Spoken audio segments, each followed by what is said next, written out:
नमस्कार, मैं ज्योति श्रीवास्तव। आप देख रहे हैं सी न्यूज भारत। वक्त हो चुका है न्यूज बुलेटिन का, तो आइए शुरू करते हैं जिलेवार खबरों का सिलसिला।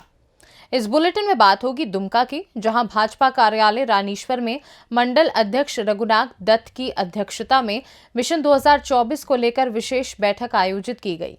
बैठक में मुख्य रूप से नवनिर्वाचित प्रदेश उपाध्यक्ष डॉक्टर लुईस मरांडी उपस्थित रहीं और डॉक्टर मरांडी ने आगामी लोकसभा चुनाव को लेकर गांव चलो अभियान कार्यक्रम के संबंध में विस्तार से चर्चा की। साथ ही सभी कार्यकर्ताओं को अपने अपने बूथ को मजबूत करने का निर्देश दिया। इस दौरान लुईस मरांडी ने पूर्व मुख्यमंत्री हेमंत सोरेन पर जमकर निशाना साधा।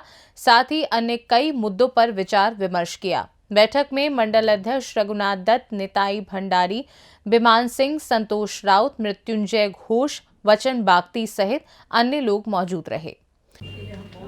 देखिए, भारतीय जनता पार्टी गांव चलो अभियान का कार्यक्रम पूरे देश में कर रही है। उसी निमित्त आज दुमका जिला में भी यह कार्यक्रम चल रहा है।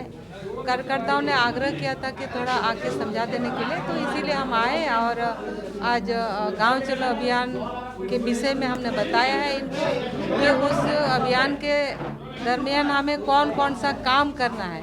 और आप लोगों ने सुना, तो हम अपने ईमानदारी से अपने जिम्मेदारी को पूरा करें। जो बड़ा गांव है उस गांव को पहले टारगेट करना है। वैसे तो हर एक बूथ में सभी कार्यकर्ताओं को जाना है। यह जो है मिशन 2024 में हम लोग लग गए हैं और इस बार फिर से भारतीय जनता पार्टी का सांसद यहाँ से जीते और फिर से नरेंद्र भाई मोदी जी प्रधानमंत्री बने, इसका तैयारी हम लोग कर रहे हैं। ये खबर हमारे संवाददाता शुभांकर नंदन ने दुमका से भेजी है। साथ ही रुक करेंगे एटा की खबर की ओर। एटा में भारतीय किसान यूनियन किसान के राष्ट्रीय प्रमुख महासचिव नेता शिव प्रताप सिंह ने वरिष्ठ किसान नेता भानु प्रताप सिंह पर निशाना साधते हुए कहा कि यदि भानु प्रताप सिंह को भाजपा से टिकट मिल जाए तो चुनाव के मैदान में उतर जाएंगे। साथ ही शिव प्रताप सिंह ने कहा कि हमारे किसान नेता भानु प्रताप सिंह संसद पहुंचे तो किसान आयोग का गठन, स्वामीनाथन आयोग की रिपोर्ट व कर्जा से मुक्त हो सकता है। आइए जानते हैं इस दौरान उन्होंने और क्या कुछ कहा। शिव प्रताप जी, ये बताइए कि एक जो भारतीय किसान यूनियन के राष्ट्रीय अध्यक्ष, उन्होंने एक राजनीतिक पार्टी का भी गठन किया है और चुनाव लड़ाने की बात भी कही है, तो क्या लगता है कि इस तरह से संगठन राजनीतिक दल बनाने के बाद कोई असर डाल पाएंगे और क्या वो खुद चुनाव लड़ने की स्थिति में हैं? देखो, अच्छी बात है अगर वो चुनाव लड़ते हैं। ये मैं समझता हूँ किसानों के लिए, सभी किसान संगठनों के लिए एक नज़ीर भी होगी और एक गौरव की बात है। हाँ। लेकिन अगर वो चुनाव लड़े तो ऐसा नहीं है, वो चुनाव पार्टी नहीं बना रहे, वो लोगों को सिर्फ मूर्ख बनाना जानते हैं। वो केवल किसान नेताओं को गाली देना जानते हैं, राजनीतिक पार्टियों की चमचागिरी करना जानते हैं, उनके पीछे चलना जानते हैं और दूसरे पार्टियों के जो मंत्री हैं उनकी जय जयकार करना जानते हैं। मेरा सवाल भारतीय किसान यूनियन के राष्ट्रीय अध्यक्ष जो हैं भानु प्रताप जी, उनके लेकर है कि उन्होंने राष्ट्रीय पार्टी का जो गठन किया है राजनीतिक दल का, मैं उसको लेकर क्या कहना है? नहीं, मैंने अभी 2 फरवरी को भी ये बात रखी थी कि यहाँ के बुजुर्ग नेता हैं, अगर वो अपनी पार्टी से एटा लोकसभा से या फिरोजाबाद से चुनाव लड़ते हैं तो मैं शिव प्रताप सिंह अपने राष्ट्रीय अध्यक्ष के साथ जितने भी यहाँ किसान यूनियन हैं सबके पास जाऊंगा। सबके राष्ट्रीय अध्यक्षों को एक करने के बाद मैं सबसे ये कहूँगा, सब लोग मिलकर, सब किसान मिलकर उनको चुनाव लड़ाएं, क्योंकि हो सकता है जो हमारी मांगे हैं, किसान आयोग का गठन है, स्वामीनाथन की सिफारिशें हैं या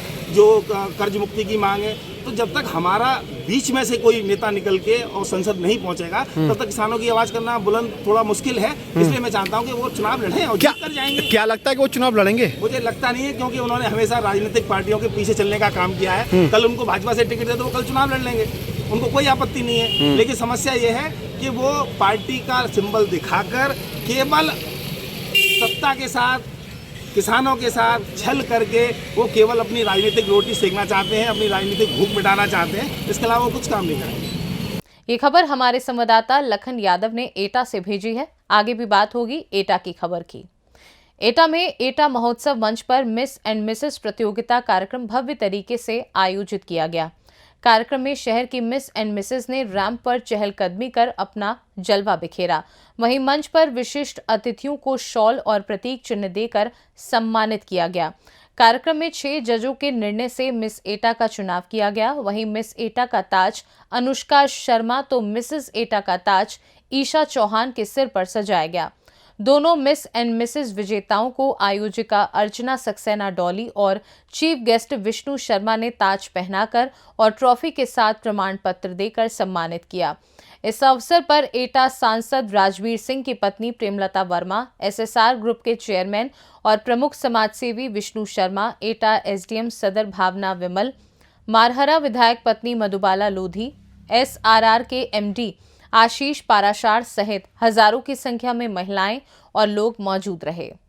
ये खबर हमारे संवाददाता लखन यादव ने एटा से भेजी है। अब रुख करेंगे ललितपुर की खबर की ओर।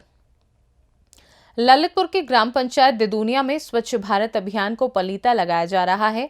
दिदुनिया में जगह जगह कूड़े के ढेर नजर आ रहे हैं और हैंडपंपों से गंदा पानी निकलकर हर तरफ फैला हुआ है। वहीं ग्रामीण दूषित पानी पीने को मजबूर हैं। हैंडपंप से निकलने वाले पानी की निकासी के लिए उचित प्रबंध नहीं किया गया है, जिसके चलते जगह जगह गंदा पानी जमा हो गया है। वहीं ग्रामीणों का आरोप है कि ग्राम प्रधान द्वारा ग्रामीणों को होने वाली समस्याओं की सुध तक नहीं ली जाती है, जिससे ग्रामीण काफी परेशान नजर आ रहे हैं। ये खबर हमारे संवाददाता राकेश कुमार वैद्य ने ललितपुर से भेजी है। बुलेटिन के अंत में बात होगी संभल की खबर की। संभल में हयातनगर थाना क्षेत्र के मोहल्ला पीले खजाने में अचानक सिलेंडर फटने से हड़कंप मच गया। वहीं सिलेंडर के फटने से एक युवक बुरी तरह से घायल हो गया, जिसे आनन फानन में नजदीकी चिकित्सा में ले जाया गया। जानकारी के मुताबिक महेंद्र पुत्र मोर सिंह अपनी रोजी रोटी चलाने के लिए ढेली लगाते हैं, जिसके लिए वह छोटे सिलेंडर का उपयोग करते हैं। रोज की तरह ही ढेली को खड़ा किया हुआ था, तभी अचानक से जोर की आवाज हुई और सिलेंडर फट गया, जिससे उनका घरेलू सामान व अन्य सामान तहस नहस हो गया। साथ ही दीवारों में भी दरारें आ गई, लेकिन गनीमत रही कि किसी तरह की जान की हानि नहीं हुई। वहीं सूचना पाकर मौके पर पहुंचकर पुलिस ने घटना की जानकारी ली। हाँ, कैसे लगी क्या चोट आपके? चाचा के यहाँ पे सिलेंडर वो कार्य कर रहे थे तो एकदम सिलेंडर फटा। मैं एकदम यहाँ तक आया। मैं उस सिलेंडर की लपन से मुझे एकदम अंदर कमरे में फेंका, संदूक में जाकर मेरा सिर लगाया। मुझे नहीं पता उसके बाद क्या हुआ क्या नहीं हुआ। मेरी आंखें अस्पताल में खुली, यहाँ से मुझे अस्पताल ले गए। ये खबर हमारे संवाददाता LK भारद्वाज ने संभल से भेजी है। फिलहाल के लिए इस बुलेटिन में बस इतना ही। देश दुनिया की बाकी खबरों को जानने के लिए आप देखते रहिए C न्यूज़ भारत।